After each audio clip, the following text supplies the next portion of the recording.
กราบคารวะแตบไตไวสาปุญญาปารมีธรรมพระมหาเทรานุเทระภิกขุสังฆสมณเณรเจ้าจุตนจุองค์อันใหม่มีประเดชพระคุณหลวงปู่พระเทพโกศลตีปรึกษาเจ้าคณะภาคเจ็ดเจ้าอาวาสวัดศรีโสดาพระอารามหลวงตำบลสุเทพอำเภอเมืองเชียงใหม่จังหวัดเชียงใหม่พระเดชพระคุณหลวงป่อท่านเจ้าคุณพระเทพปริยัติเจ้าคณะจังหวัดเชียงใหม่เจ้าอาวาสวัดเจ็ดยอดพระอารามหลวงตำบลจ้างเผือกอำเภอเมืองจังหวัดเชียงใหม่พระเดชพระคุณหลวงป่อท่านเจ้าคุณพระเทพรัตนนายกท่านเจ้าคณะจังหวัดลำพูนพระเดชพระคุณหลวงป่อท่านเจ้าคุณพระรัตนมุนี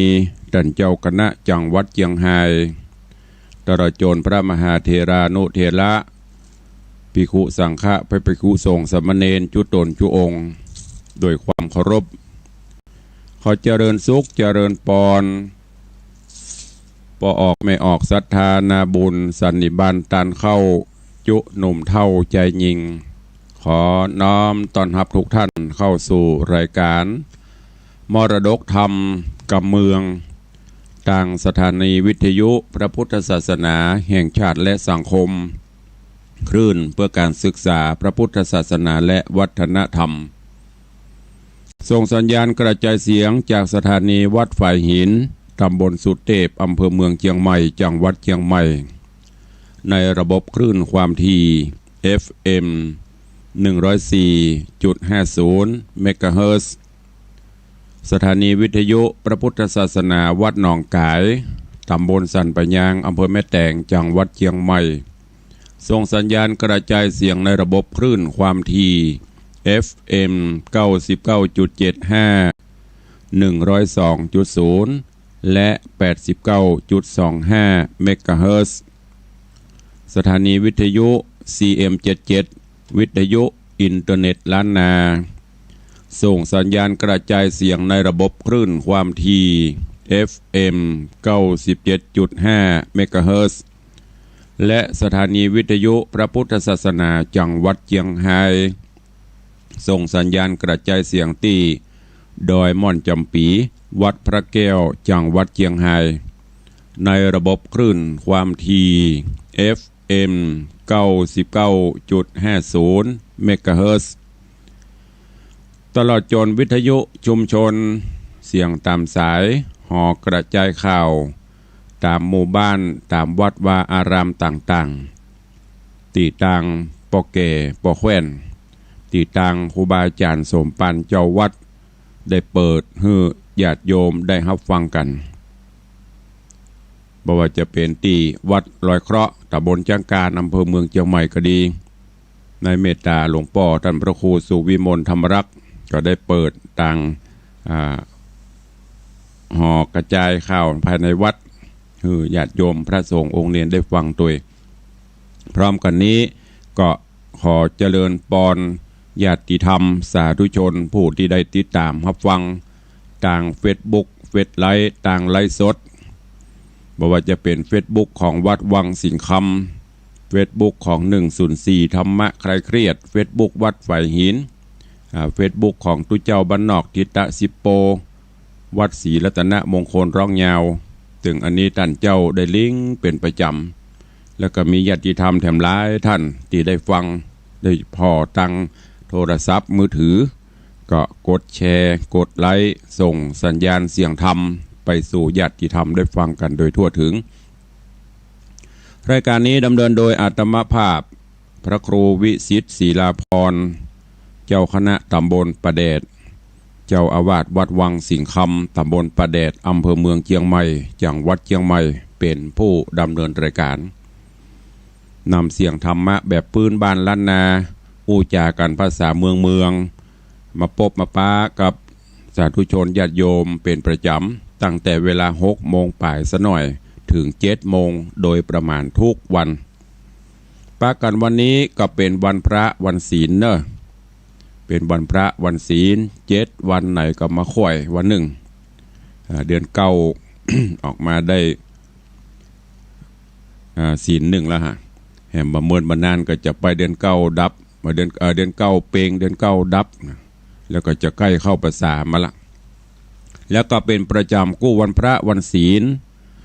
ธรรมภาพได้น้อมเอิญเจิญจวนญาติธรรมสาธุชนพุทธบริษัทเฮาเจ้าข้าทั้งหลายเมื่อถึงวันพระวันศีลถ้าเปลี่ยนไปได้ก็ร่วมกันนุ่งขาวห่มขาวประพฤติวัดปฏิบัติธรรมจะนักจะน้อยนั่นบ่เป็นหยังก่วยฝึกฝนไปเมินไปมันก็จะติด เป็นนิสัยเป็นกิจวัตรจะได้หูโดยอัตโนมัติว่าวันพระวันศีลเราจะได้นุ่งขาวห่มขาวลูกหลานตันเต้าก็จะได้หูได้ทราบโอ้วันนี้วันศีลลูกอีเมนอีปอนุ่งขาวห่มขาวแล้วก็เราก็จวนลูกหลานเฮาที่เป็นพุทธศาสนิกชนนั่นได้นุ่งขาวห่มขาวกันเต็มผืนสยามประเทศเฮานี่ก็จะทำให้จิตใจเฮาก็จะสะอาดพอเฮาพอต้องได้ข่าวเพือกเนี่ยอย่างน้อยก็ได้หวนน้อมลำลึกถึงพุทธคุณธรรมคุณสังฆคุณบุญคุณของพระรัตนตรัยแล้วก็ได้เจิญจวนมาตลอดว่า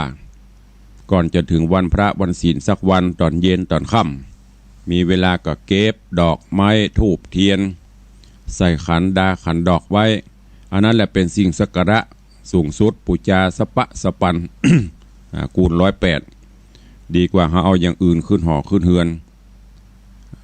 นี่ก็ได้น้อมเจิญจวนศรัทธาเฮามาโดยตลอดเนอะวันนี้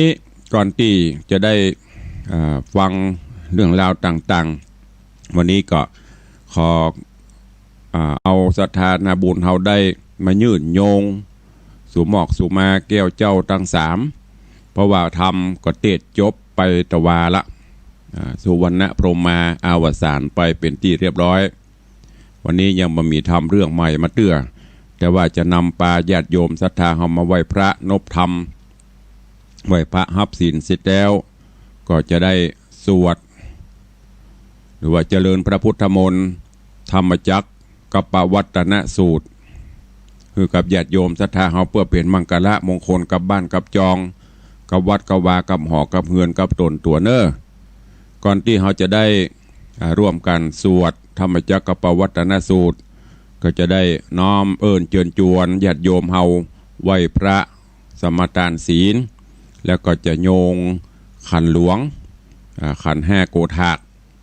สู่หมอกสู่มาครูบาอาจารย์แล้วก็จะได้สวดธรรมจักรกัปปวัตนสูตรกันต่อไปเนอะณโอกาสบัดนี้เจิญจวนญาติโยมทั้งหลายกลั่นจิตหื้อใสกลั่นใจหื้อสะอาดพร้อมใจกันเข้าเฝ้าองค์พระภูมิพระภาคเจ้าณโอกาสบัดนี้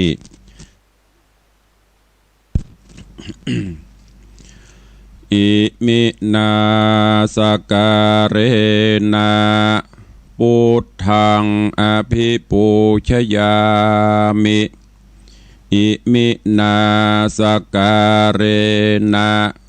ธัมมังอภิปูชยามิอิมินาสการเรนะ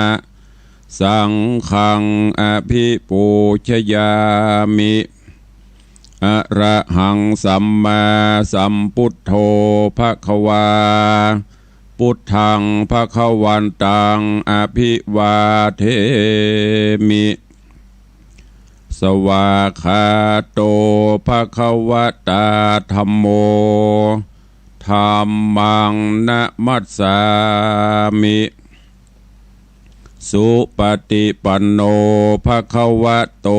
สาวกสังโฆสังฆังนะมามิหันทะมะยังพุทธัสสะภควโต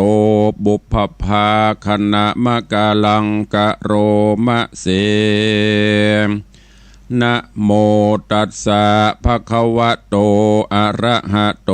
สัมมาสัมพุทธัสสะนะโมตัสสะภะคะวะโตอะระหะโตสัมมาสัมพุทธัสสะ นะโมตัสสะภะคะวะโตอะระหะโตสัมมาสัมพุทธัสสะ อิติปิโสภะคะวะอะระหังสัมมาสัมพุทโธวิชชาจารณะสัมปันโนสุขโตโลกวิโทอนุตตโรปุริสะธรรมัสสารถิสัทธาเทวมนุษย์สานังพุทโธภควาติสวากขาโตภควตาธัมโม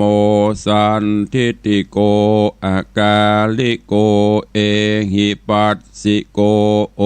ปัญญิโกปัจจัตตังเวทิตาโปวินโยหิติสุปฏิปันโนภควโตสาวกสังโฆ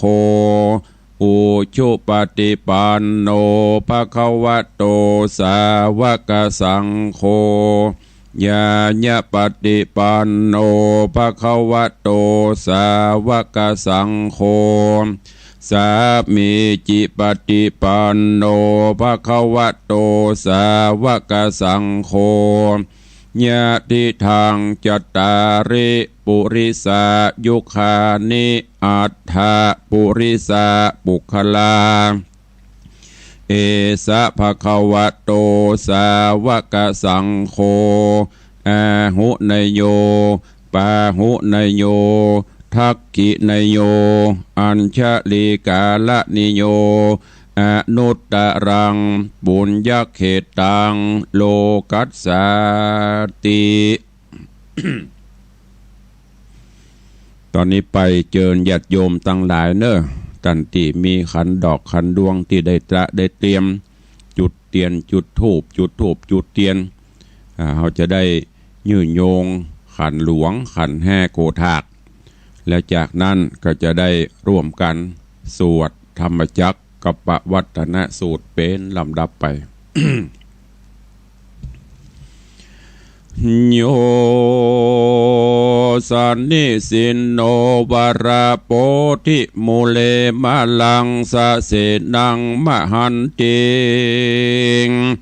วิจัยโยสัมโพธิมาการชีอนันตญาโนโลกุตโมตังปันนามามิพุทธังตังปันนามามิธัมมังตังปันนามามิสังฆังตังปันนามามิมหาเจติยังตังปันนามามิมหาโพธิรุขังสาธุโอกาสะพันเต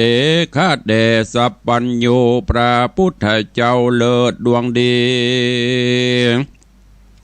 สมปันมีสั่งไว้แล้วในอดีตาได้เสด็จจากเมืองแก้วตุสิตาเอากำเนิดเกิดในท้องแม่ชื่อวสรีมหามายานานได้10 เดือนเป็นทลาดแล้วโตนเกี้ยวก็เสด็จออกจากขับพระมันดาเตวได้7 บาทอย่างยามนอนก็มีดอกบัวสร่างออกมาลองรับเอาเจ้ากิ้งเราก็มาจ้าซึ่งแม่แห่งตนเจ้าว่าเกิดมา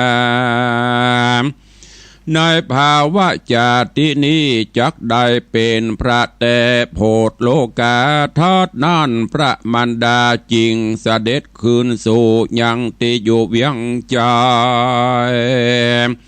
ได้7 วันแม่เจ้าก็มาเสด็จขันธไปเกิดจันฟ้าเลิศตาวติงสาพระก็พิจารณาเกิดขวาดหูว่าคนนำมวลหมู่ในโลกสงสารย่อมปะปานโดยอันเกิดแก่เจ็บตายเจ้าก็ออกขนิ่งมาใครไปบวชเพื่อว่าหือได้หลุดพ้นทุกโทษในภาวะสงสาร ก็ปฏิสันทานเจิงฉันนะอมาตย์เฮอหูสัญญาการรุ่งเจ้าแม่เจ้าก็เสด็จขี่ม้ากันทกะไปสู่ยังที่อยู่แม่น้ำเนรัญชลาเจ้าก็เอาดาบดำเกี่ยวมาตัดเกศาถือบวชแล้วลวดปั๊มเป่งทำไปใจนับอ่านได้6 วัดสาเป็นขนาดเมินนานจริงใดจะนะมานลวดตราชพระญาสัพปัญญูตัญญาณได้นางปานล้างการเต้นเกี่ยวอภิญญาผ่านเพวอนุตราอันคนและเทวดาทั้งหลายหากกราบไหว้และปูชาบัดนี้นะก็มาถึงกาลโอกาสวันพระวันศีลอันนาเป็นที่ศรัทธาตายกตาญิกาทั้งหลายได้มากระทำตานาศีละเมตตาปารมีธรรมสามณศรัทธาผู้ขาทั้งหลายจริงได้ปากันมาต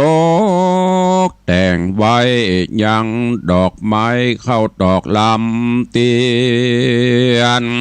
มาวางเบนเปลี่ยนไว้เนื้อคันปันเป็น5 โกฏหากปัทมวิภาคเบื้องต้นหัวเตีจะขอสุมาถึงและถวายปูชาถึงองค์สรีสัพพัญญูสัมมาสัมพุทธเจ้าตนเป็นโคดเก้าแห่งองค์ขตานตุติญะวรโกฏากท่วน2 ขอสมาถวายปูชาถึงแก่พระนะบโลกุตระธรรมเจ้าเก่าประการ10กับตังพระปริญญาติธรรมอันประกอบโดยสวากขาตาที่คุณโนลำเลิศประเสริฐยิ่งกว่าสิ่งใดนาตติญโกฏากวิภาคอันท่วน3 ขอสมมาและท้าวายปูชาถึงพระอริยสังฆเจ้าเลขแต่พระมหาอัญญาโกณทัญญะตราบถึงนัตรหิสมติสังฆะในกาลบัดนี้แต่ดีเลยจตุทะโกฏากวิภาคอันทวน4 ขอสมมาและถวายปูชาถึงพระกรรมฐานและวิปัสสนากรรมฐานเจ้าจุดวงบ่เศษปัญจมโกฏากวิภาคอันทวน5 ขอสมมาและท้าวายปูชาถึงครูบาอาจารย์เจ้าอันได้สั่งสอนเปลี่ยนจนะอักขรธรรมพระอภิธรรมปิฎกะตั้ง3 ตั้งพระปริญญาติธรรมกรรมฐานดังมวลจุตนจุองวาสันนิเต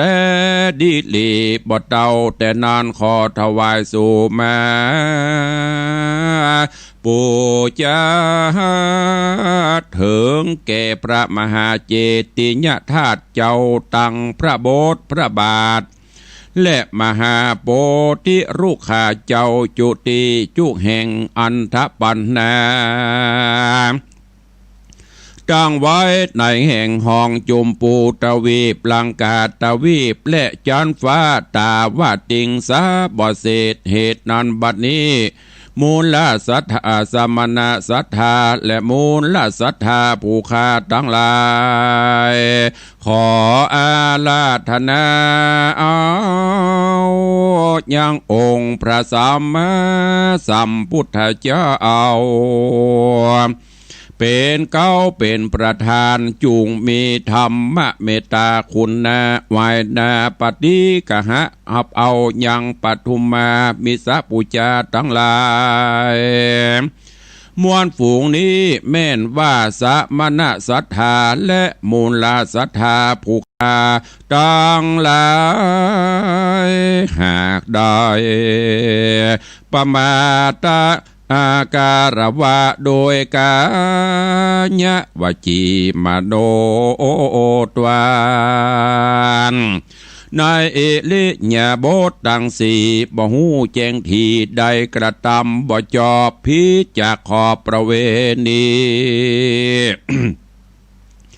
แม้นว่ามีอเนกาจติสังสารจติได้ประมาทแล้วบ่ได้สุมาดังอันก็ดีก็ขอ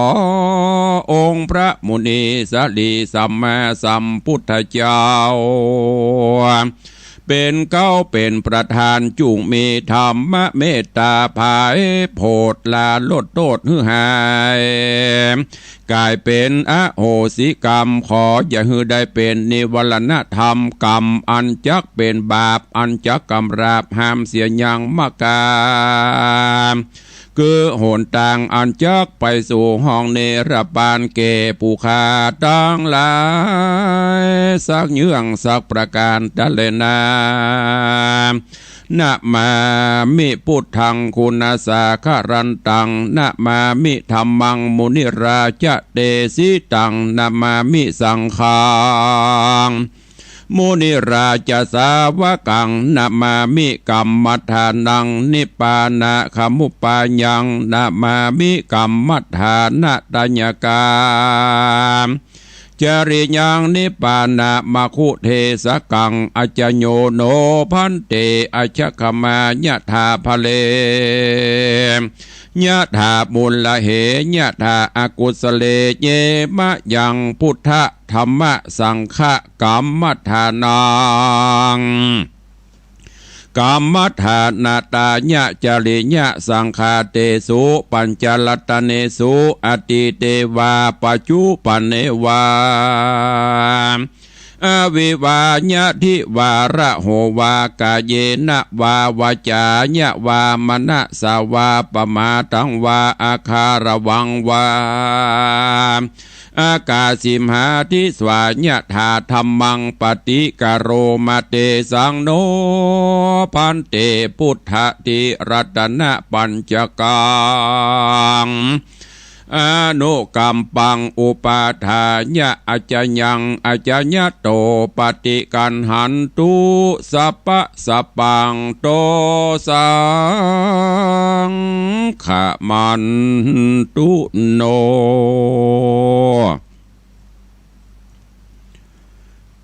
ได้ไหวพระได้สุมาขันห้าโกธากบูชากูลพระพุทธพระธรรมพระสงฆ์ปิตามันดาตลอดจน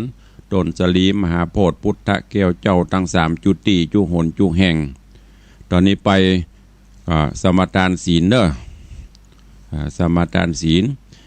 ศีลบริสุทธิ์สดใสแล้วก็เดี๋ยวเราก็จะได้รวมกันสวดยังธรรมจักรกัปปวัตตนสูตรเป็นลำดับไปนะโมตัสสะภะคะวะโตอะระหะโตสัมมาสัมพุทธัสสะนะโมตัสสะภะคะวะโตอะระหะโตสัมมาสัมพุทธัสสะนะโมตัสสะภะคะวะโตอะระหะโตสัมมาสัมพุทธัสสะพุทธังสรณังคัจฉามิธัมมังสรณังคัจฉามิสังฆังสรณังคัจฉามิตุติยัมปิพุทธังสรณังคัจฉามิตุติยัมปิธัมมังสรณังคัจฉามิตุติยัมปิสังฆังสรณังคัจฉามิตติยัมปิพุทธังสรณังคัจฉามิตติยัมปิธัมมังสรณังคัจฉามิต ตติยัมปิสังฆังสรณังคัจฉามิปานาติปาตาเวระมณีสิกขาปตังสมาติญามิ อตินนาตานาเวระมณีสิกขาปตังสมาติญามิกาเมสุมิจฉาจาราเวระมณีสิกขาปตังสมาติญามิมุสาวาตาเวระมณีสิกขาปตังสมาติญามิสุราเมรยะมัชฌะปมาตฐานาเวระมณีสิกขาปตังสมาติญามิอิมานิปัญจสิกขาปตานิสีเลนะสุขติงยันติสีเลนะโภกสัมปตาสีเลนะนิพุตติงยันติตัสมาสีลังวิโสทะเยได้ไหวพระได้สูหมอกสูมายังแก้ว5โกถากได้สมาทานศีลตอนนี้กายวาจาใจเฮาทุกท่านบริสุทธิ์ผุดผ่องตอนนี้ไปร่วมกันสวดธรรมจักรกัปปวัตนสูตรเพื่อเป็นมังคละมงคลภัยมีหนังสือมีปั๊บมีปักกระตืนตีตู้เจ้าตู้นายเปิ้นแจกจะไปเอามาละไว้บนตู้เย็นบนอย่างบดายเนอะมีจะเอาใส่ขันไว้ปูจานะถ้ามีก็เอามาเดี๋ยวเราจะได้สวดพร้อมๆกันเนอะ นะโมตัสสะภะคะวะโตอะระหะโตสัมมาสัมพุทธัสสะนะโมตัสสะภะคะวะโตอะระหะโตสัมมาสัมพุทธัสสะนะโมตัสสะภะคะวะโตอะระหะโตสัมมาสัมพุทธัสสะพุทธังสรณังคัจฉามิธัมมังสรณังคัจฉามิสังฆังสรณังคัจฉามิตุติยัมปิพุทธังสรณังคัจฉามิตุติยัมปิธัมมังสรณังคัจฉามิทุติยัมปิสังฆังสรณังคัจฉามิตติยัมปิพุทธังสรณังคัจฉามิตติยัมปิธัมมังสรณังคัจฉามิตติยัมปิสังฆังสรณังคัจฉามิเอวัมเมสุตังเอกังสมายังภควาภารณสิยังวิหารติอิสิปัตตาเนมิคาทาเยตัตระโคภควาปัญจวัคคีเยภิกขุอามันเตสิทาเวเมภิกขเวอันตาปะปะชิเตนะนะเสวิตาพาโยจายังกาเมสุกามาสุขันลิกานุโยโคหิโนคัมโมโปทุชานิโกอนาริโยอนาถาสันหิโตโยจายังอัตตะกิลามัฏฐานุโยโคทุกโขอนาริโยอนาถาสันหิโตเอเตเตภิกขเวอุโภ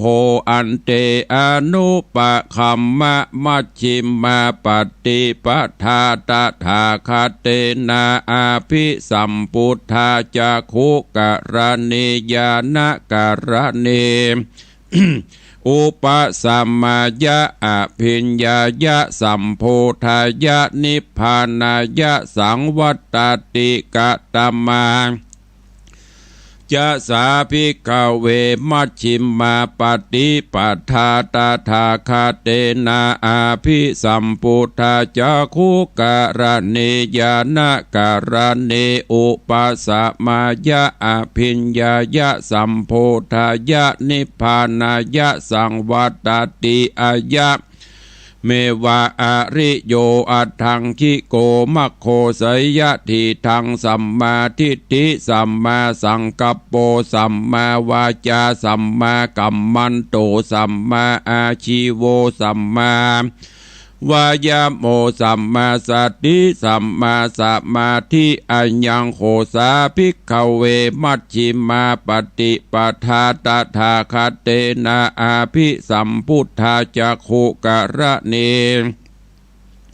ยานาการเนอุปสมายะอภิญญายะสัมโพธายะนิพพานายะสังวัตติอิตังโขปันนาภิกขเวทุกขอาลิญญสัจจัง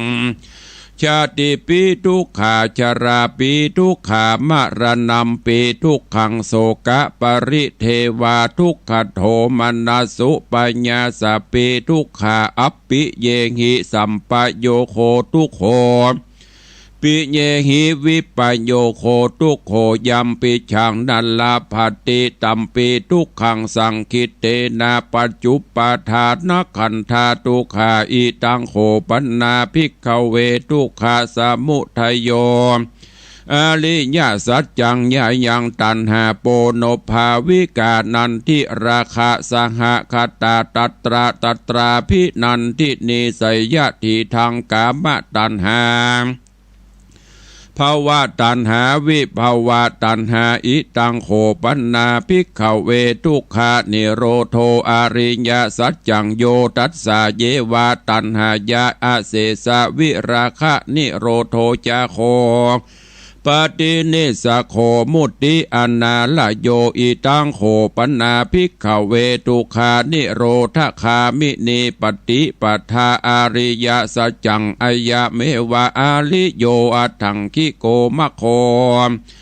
สยทิทังสัมมาทิฏฐิสัมมาสังกัปโปสัมมาวาจาสัมมากัมมันโตสัมมาอาชีโวสัมมาวายาโมสัมมาสติสัมมาสมาธิอิตังทุกขังอาลิญญสัจจังเมอาลิญญสัจจันติเมภิกขเวปุเพอานาโนสุเตสุธรรมเมสุจักขุงอุทธปฏิญาณังอุทธปฏิปัญญาอุทธปฏิวิชาอุทธปฏิอาโลโกอุทธปฏิตังโขปานิตังทุกขังอาริญญสัจจังปริยยันติเมภิกขเวบุเพอานาโนสุเตสุธรรมเมสุจักขุงอุทธปฏิญาณังอุทธปฏิปัญญาอุทธปฏิวิชาอุทธปฏิอโลโกอุทธปฏิตังโขปานิตังทุกขังอริญญสัจจังปริญญาตันติเมภิกขเวบุเพอานาโนสุเตสุธรรมเมสุจักขุงอุทธปฏิญาณังอุทธปฏิปัญญาอุทธปฏิวิชาอุทธปฏิอโลโกอุทธปฏิอิตังทุกขะสมุทัยโยอริญญสัจจันติเมภิกขเวปุเพอานาโนสุเตสุธรรมเมสุจักขุงอุทธปฏิญาณังอุทธปฏิปัญญา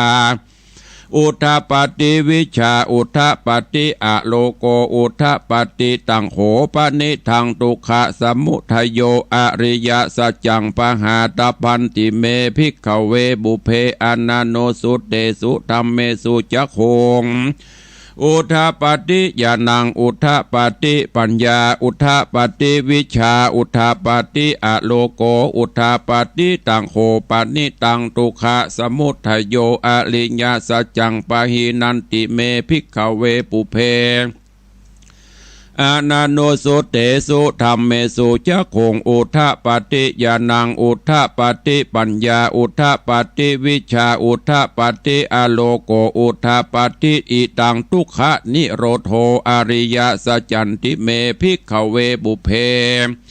อานาโนสุเตสุธรรมเมสุจักขุงอุทธปาติญาณังอุทธปาติปัญญาอุทธปาติวิชาอุทธปาติอโลโกอุทธปาติตังโหปานิตังทุกขานิโรโธอาลิญาสัจจังสัจจิกาตพันติเม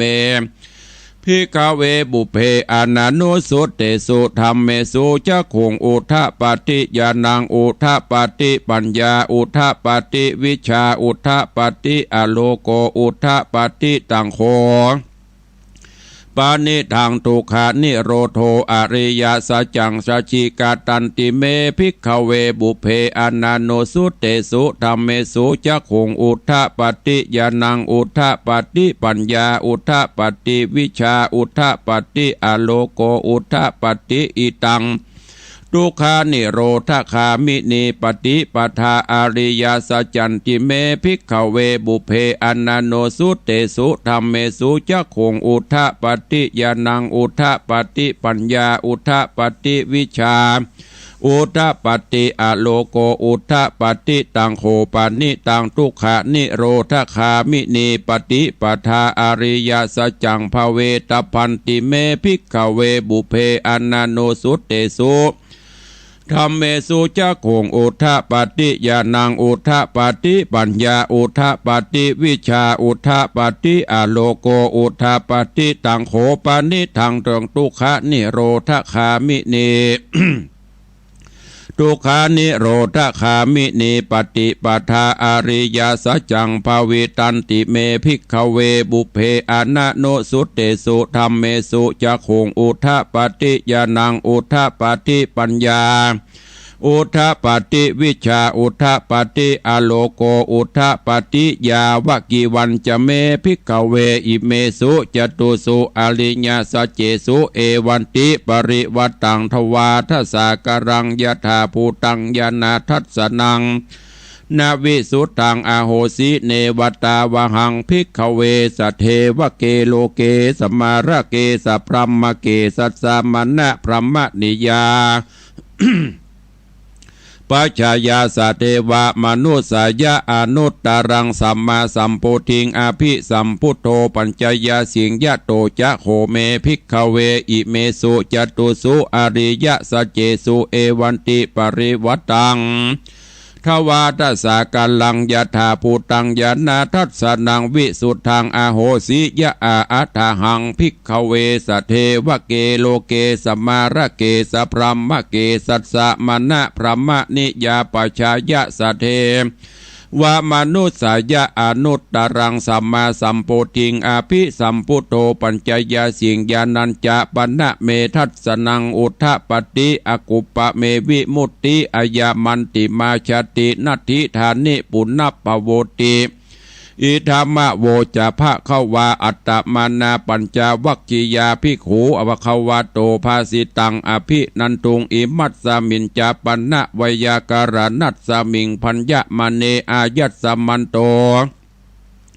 โกนทัญยัสสาวิราชังวิตามัดลังธรรมจักขุงอุทธปฏิยังกินจิสมุทัยยะธรรมังสัพพันตังนิโรธะตัมมันติปวัตติเต ปวัตติเตจะภะคะวาธรรมจักเกภุมมาเทวาสัทธมนุสสาเวสุงเอตัมภะคะวตาภราณสิยังอิสิปัตตเนมิขะทะเยอนุตตรังธรรมจักังปวัตติตังอปติวัตติยังสะมเนสะมะเนนวาพรหมเนนวาเทเวนวามาเรนวาพรหมุนวาเกณจิวาโรกัสสมินติภูมิมานังเทวานังสัทธังสุตวาจตุมมหาราชิกาเทวาสัทธมนุสสาเวสุงจตุมมหาราชิกาเทวานังเทวาสัทธมนุสสาเวสุง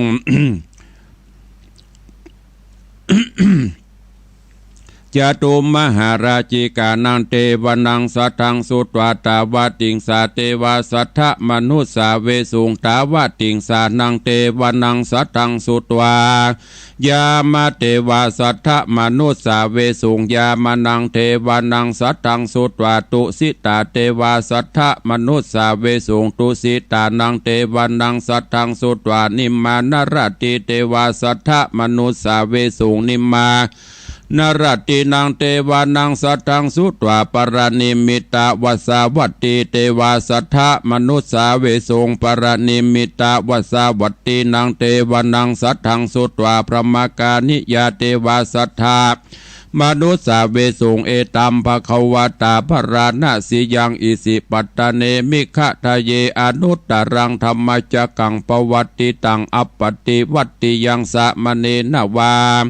พระมเนนวาเทเวนวามาเรนวาพระมุนวาเกนะจีบาโลกัสสมินติอิติหะเตนะคาเนนะเตนะโมโหเตนะยวะพระมะโลกาจโตอาภูคาชิอายัญจาทัสสะสหัสสีตโลกาธาตุสังกัมปิสัมปะกัมปิสัมปะเวทิอัปปมโนจะโอลาโรโอภโสโลเกปตุราโหติอติกัมเมวะเทวนังเทวานุภาวังอาทะโขภะคะวาอุทานังอุทานเนสีอัญญาสีวัตตโพกนทัญโยอัญญาสีวัตตโพกนทัญโยติอิติหิตังอายะสัมมาโตกนทัญญาสาอัญญากนทัญโยตเววะนามังอโหสิติธรรมจักกปวัตนาสุตังนิทิตังสาธุสาธุสาธุได้เข้าเฝ้าองค์พระผู้มีพระภาคเจ้าโดยการไหวพระนบธรรมสุมาขันห้าโกถากคุณป่อคุณแม่คุณครูบาอุปชาอาจารย์ผู้มีพระคุณทั้งหลายก็ได้นำปาป่อออกแม่ออกศรัทธาได้สุมาการวะพร้อมกันนั้นก็ได้สวดธรรมจักรปวัตนสูตรอันนี้ยังย่ออันไปน้อยอยู่นะแต่เต็มแต่เตเปิ้นจะห่ำสวรรค์หลายจันอยู่อันนี้ก็เป็นแบบมันมีอยู่สองแบบเต็มที่อันนี้ก็แบบ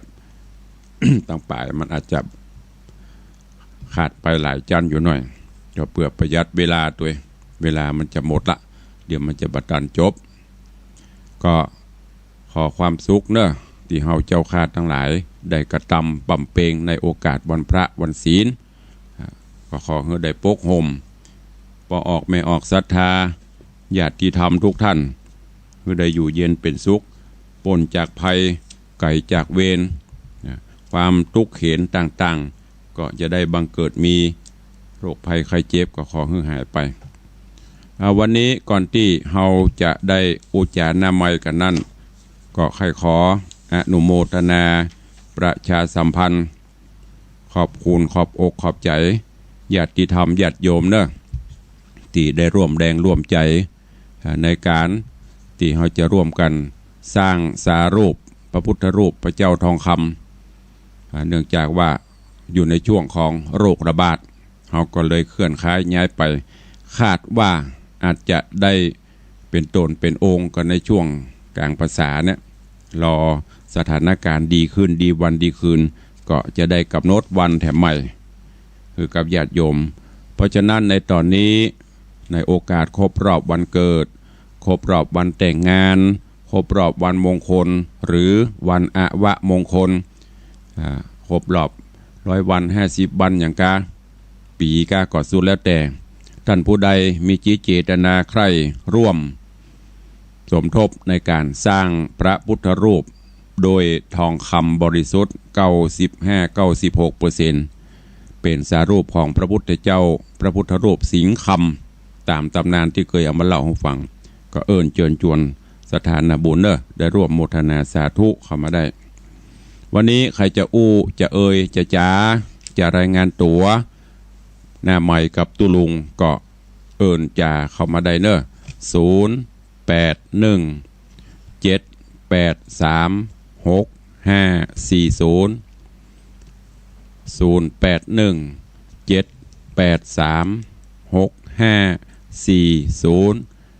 เข้ามาได้เนอะใครจะอู้จะเอ่ยจะจ่าตัวรายงานตัวยามเจ้าวันนี้เจริญปอนเจริญปอน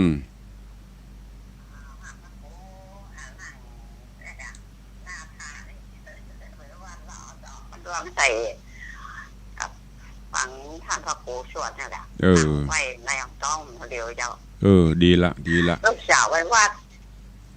อยู่บ้านเขาก็ไหว้พระตัวตู้เจ้านะกันเนาะเจ้าไหว้พระตัวท่านคู่ศีลน่ะดีละวันได้ไปไม่เจ้าหลงดาเขาก็อ่อนเข้าไปอยู่วัดอยู่บ้านเขาปฏิบัติจะได้ก็ได้ขอบคุณนะแม่นะแต่มันร้อนก็ไปร้อนไปขอทำที่บ้านเนี่ยดีละผ่านจิตใจเบิกบานเจ็บบ้านนี่นะสงบดีโมตนาเนอเจ้าสาธุแม่บุญปันเจริญปอนฮัลโหลเจ้าน้องว่าอยู่นะเจ้าจากที่ไหนก็คนน้องเปล่าเจ้ามาพักอยู่ที่เมืองวัดนะเจ้าอนุโมทนาเนอสาธุสายต่อไปใครจะจะจ้ายามเจ้าก็เดียวว่าจะลองย้ายรายการไม่ใช่ย้ายรายการจะเสริมเปลี่ยนแปลงรายการเดี๋ยวจะขออนุญาตท่านผอ.เพราะว่ามาเจ้าเขาเทศกันถึง7 วันจันทร์ถึงจันทร์การพุธพฤหัสศุกร์เสาร์อาทิตย์จันทร์มามีวันว่างเว้นก็จะลองขั้นรายการสักวัน2 วันยามเจ้ากูเตือเขาจัดรายการอย่างจากคลื่น96จะลองย้ายมาจัดเมื่อเจ้ามาไข้หัวกันเมื่อเจ้าจะตันก็ไม่ใช่ย้ายอย่างคือซับจากเตะทำแล้วก็เปลี่ยนมาเป็นรายการตายปัญหากันอู้กันหนัวไข้หัวกันม่วนยามเจ้าเห็นสักวันถ้าจะดีเพราะว่าตุเจ้าเตะตึงวันก็จนปอบหูเจ้าอย่ามาเตะและทำประมดหรือหมดเรื่องล่ะ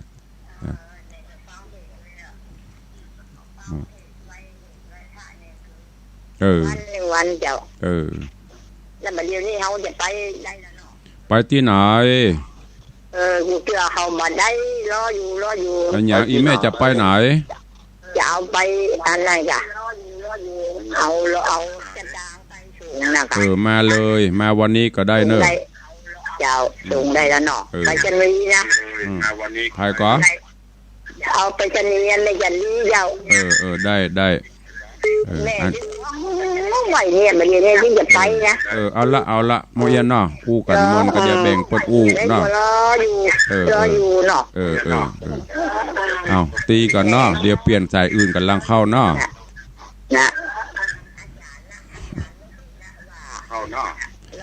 อีแม่บันมาฟังเขาอู้อีแม่ฟังกับวิทยุเยอะกับอู้คนเดียวเหยียบเลยมาฟังบอกเรื่องคนเท่าปนอู้ของปนไปโลนะปนมาแบ่งตัวเจ้าได้อู้เจริญปอนสายต่อไปนมัสการเจ้าวันนี้แม่บัดตันไปวัดสักกรรมลูกขวายเป็นยังแม่เจ้าตันก็ได้เมียนไอ้อย่างก็ดีละถึงแม่ต่อมาได้แม่ก็ฟังม่วนดีเนาะคนน่าจะลองกับบัจเจมันจะมีคนมาหลายฟังก็ดีมันเงียบปิ้งแล้วมันมีใครห่วมมันมีก็ต้นบักไก่โทยังอันทันว่านั่นแหละเดี๋ยวลองพิจารณาลองประสานผอ.ก่อนเนาะจะเริ่มปอนเนอร์สาธุ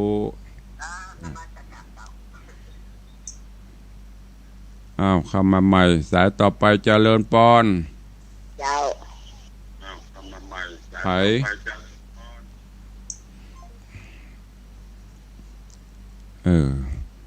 ใครเข้ามาใหม่เนอะ0817836540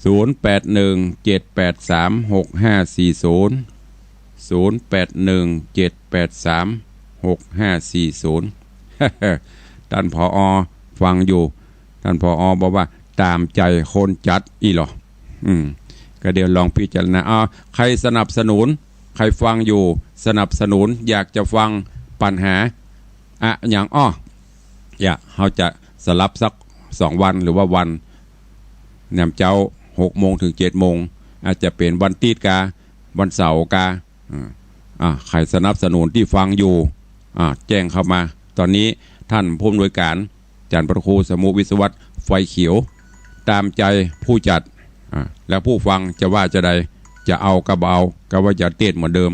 สนับสนุนขอเสียง เจริญปอนสาธุเจ้าตะลงว่าใดว่าแรกไปศีลนะเจ้านี่รายการไอ้อย่างอ้อนที่นี่ก็ดีนะเจ้าเสียงสนับสนุน1 เสียงเนาะเจ้าชอบเจ้าเดี๋ยวรอพอมันจะมีกี่เสียงติดไหนค้างเรื่องนะเจ้าเดี๋ยวจะลองพอกันเนาะกำลังมี1 เสียงเจ้าสาธุเจ้าสนับสนุนมา1 เสียงเอาเด็กหญิงจันคำว่าใดมีอันอื่นก็เอาอันเก่านะเจ้าลืมเก่าลืมใหม่ก็ถึงม่วนเนาะอันหยังอันเก่าอันใหม่ลืมเปิ้นถามว่าจะสลับเอามาสักวันจับตอบปัญหาเตียงที่ไข้หัวน่ะหัวนมไข้หัวแล่นจะเอาก็เอากะอันดีกะก็น่ะถ้าเอาก็เอาถ้าบ่เอาก็จะเตะมันยังบ้านซ้ำเก่าซ้ำใหม่ซ้ำเก่าถึงฟังตลอดหรอนั่นแหละยาเนอ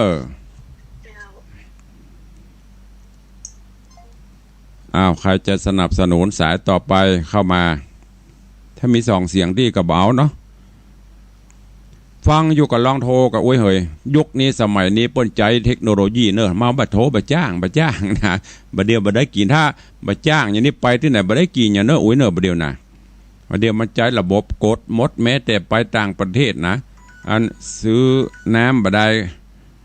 จะกินน้ำบัดได้ก็ต้องเอาสตางค์ไปหยอดตู้เนอะกดปุ่มนะแม่ปานบัดได้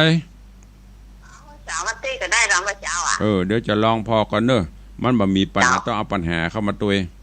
ส่งปัญหาช่วยกันถ้าไม่อยู่ล็อกก็เอ๊ะแต่อย่าบอกเพื่อของเจ้าขอบคุณเนอะเจ้ามีเสียงสนับสนุนมา3 เสียงแม่หมอนจันคำแม่ปณีก็แม่บุญปานกำลังมี3 เสียงลองพอจะนักก่อนเจริญปอนไว้ค่ะเจ้าว่าตั้งอยู่1 วันแล้วผู้เจ้าอย่างเงี้ยกับหมอนดีมาใจถามรายการว่าจะสลับเอารายการตอบปัญหาอย่างมาจัดสักวัน2 วันจะดีก็มันจะว่าดีก็ดีจะว่าบ่ดีก็มีคนท้ายปัญหากันนักกับเจ้าเหตุผลถึงวันนะเหตุผลดีบ่ดีนะคือจะได้ดีจะได้ไม่ก็ดีเจ้าแต่เนี่ยก็ดีอย่างเงี้ยที่บ่ดีคือจะได้มันแค่ฟังธรรมก็อันนี้คือมัน7 วันนะเราเมียเนี่ยจังวันนั่นจังวันนะจังวันถ้าวันใดท่านติดเจ้าขอจอมอ้อมจีนวันเช้าเนี่ยเจ้าก็แม่นนะมัน7 วันกับตู้เจ้าก็เบื่อก็ก้ายเนาะให้สลับพ้องเจ้ารับไว้พิจารณาเดี๋ยวจะดูก่อนเจ้าเอาถามว่าเลยเจ้าโอ้วันนี้แม่จันเพนโทรเข้ามาเจริญปอนรู้ใจกะเจ้าเอาปูเอาเจ้าขวัญดีฟังแข็งอันนี้ไผ่แม่จันเพนกะแม่จันเพนโอ้นึกว่าเปิ้นลืมกันเลยอีกวันนี้ฟังคือลุงผู้ฟังวันนี้โทรมาได้เจ้าวันนี้ถ้าจะผ่านท่าไปเนอะวันนี้ถ้าจะเฮงเนาะวันนี้ส่วนมนต์เราจะพระครูเตยเจ้าไม่ใช่วันนี้ตุ้ลุงถ้าจะเฮงนี่เฮงแกนี่ทำบุญผ่านท่าเตยวันนี้จ้าทำบุญผ่านท่าเตยกี่หมื่นกำลังเก็บเงินอยู่จ้าให้เลยจะเข้าไปไหมเจ้าตุอนุโมทนาเนอโยมแม่จันเพนคำโปธานี่ก็เมียนมหาอุบาสิกาไปกุฏิกุแตงกูวัดกูวาวัดวังสีคำนี่พ้นกลับมาหลายเตื้อวันนี้นบุญสดโคเข้ามาร่วมรายการก็อนุโมทนาบุญตัวโยมแม่จันเพนคำโปธาเวลาหมดเวลาแล้วเนาะไปกับเพลินไปขอนำรายการจากไปก่อนเด้ออยู่ดีมีสุขบุญรักษาเหมือนกันจุตนจุองจุผู้จุโคนเนอจัตตาโรธรรมาวัตันติอายุวันโนสุขัง